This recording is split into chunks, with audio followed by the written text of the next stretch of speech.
So at Lexington ISD, every student has a Chromebook, and they each bring that to every single class. That's one of the technology initiatives that I found on the webpage. So within the Chromebook, they would have their Google Classroom, which is also part of the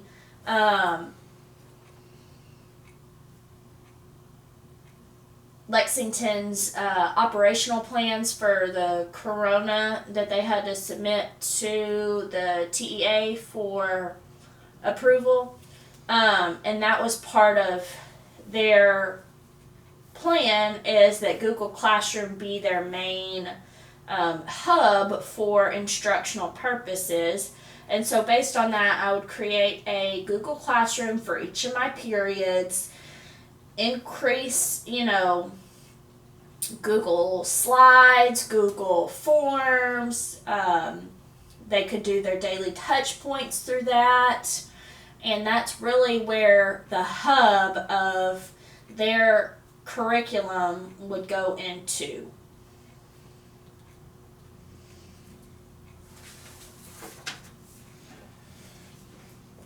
What behaviors from students warrant administrative intervention? Really the only behaviors that warrant administrative intervention would be if they are harming themselves or others.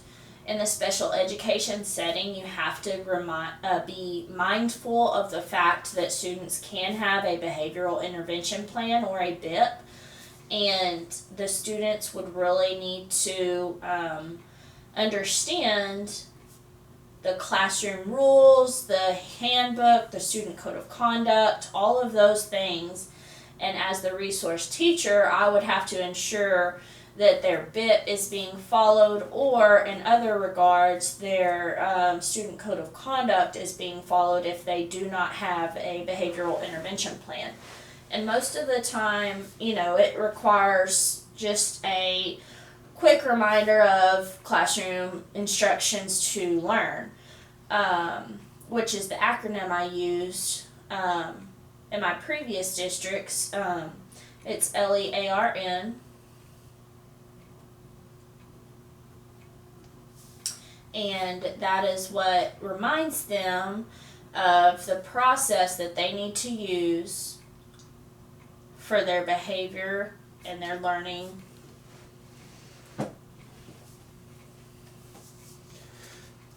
Okay. The next question I have, it is the end of the grading period and a student has a 69 average. How do you handle this situation? So this situation is something that shouldn't occur in the first place, because if a student has all of their accommodations and modifications being met within the classroom, then a 69 should not be the appropriate average. However, I'd refer back to the student and teacher handbook on grading policy, and if the grading policy states that a 69 should be rounded to a 70, then that is my obligation as the teacher to follow the handbook and district guidelines on this process.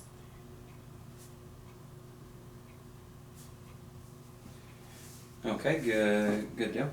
The next question, how do you use data to serve students? What is the benefit of setting individual student goals based on this data? Can you repeat the question for me? Yes. How do you use data to serve students, and what is the benefit of setting individual student goals based on data? A student's individualized education plan is continually based on data. So they can't qualify or meet the eligibility requirements unless the data supports their need for structured and related services. In other words, what I'm trying to say is, whenever they are being put into a special education program as an initial student, the data has to support their need for educational related services. And can you repeat the question for me again? Yes. What is the benefit of setting individual student goals based on this data?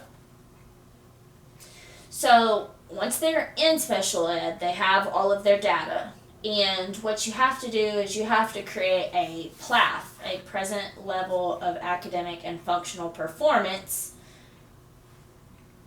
And that is what is based on all of the data that you collect. So whatever method that the district uses for progress monitoring, which I assume is different for every grade level at the high school and subjects, some might be teacher-made assessments, some might be just benchmarks, is that correct? Yes. Okay, so based on that, you would work collaboratively with the IEP team to develop the PLAF based on the student data, and then you'd use the data to create student goals that are obtainable and measurable. Good deal, good deal. Talk about what differentiation looks like in your subject area. Or in any subject area. Which one would you prefer to discuss? Let's go reading ELA. So, in differentiation, you might have a senior that is on a first grade reading level. And differentiation for that might mean that you have to use technology and text-to-speech apps.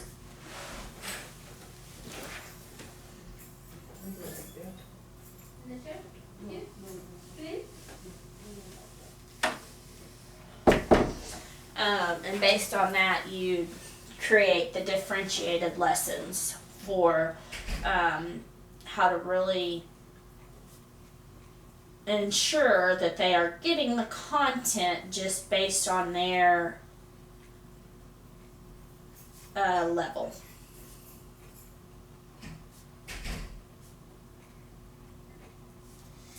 Okay.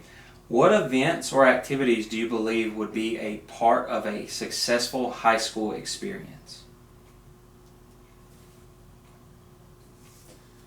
I really feel like every student should be given different opportunities to thrive and really build a sense of community. So at Lexington, I know that the rodeo organization is big, FFA is big. You know, we've got great sport programs. Our band is really growing.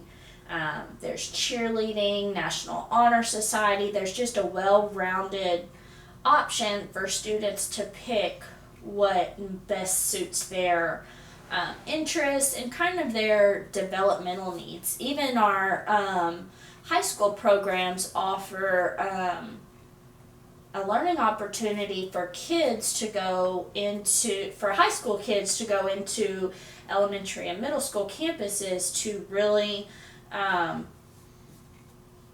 mentor some students that, you know, kind of have a harder time learning and or behavioral wise.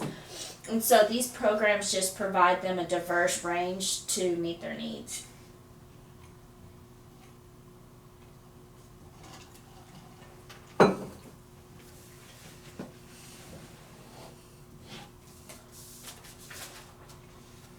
Okay.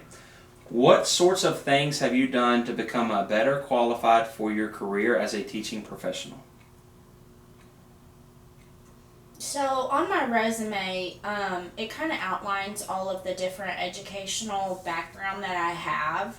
I started out at Texas A&M University. I have a degree in interdisciplinary studies with an emphasis in special education. Through that program, I had over 180 hours of practicum in different settings based on special education needs. And then after that, I went and, you know, took my first position as a special ed teacher in Tenaha. I had a lot of experience and independence there, kind of rebuilding a program that really needed to be reworked. And through that, I was also able to apply for a graduate program through A&M Commerce. And I got my master's in educational administration And part of my focus in that program with my research was based on special education and that kind of aspect of things, data, how it drives that. And then after I finished that program, I went back into the classroom as a pre-K teacher. I finished up my practicum, and then I decided to continue on my education by completing the 21 hours to receive my diagnostician certification. And so all of these programs geared me towards having the qualifications to interpret data, provide instructional services for all students,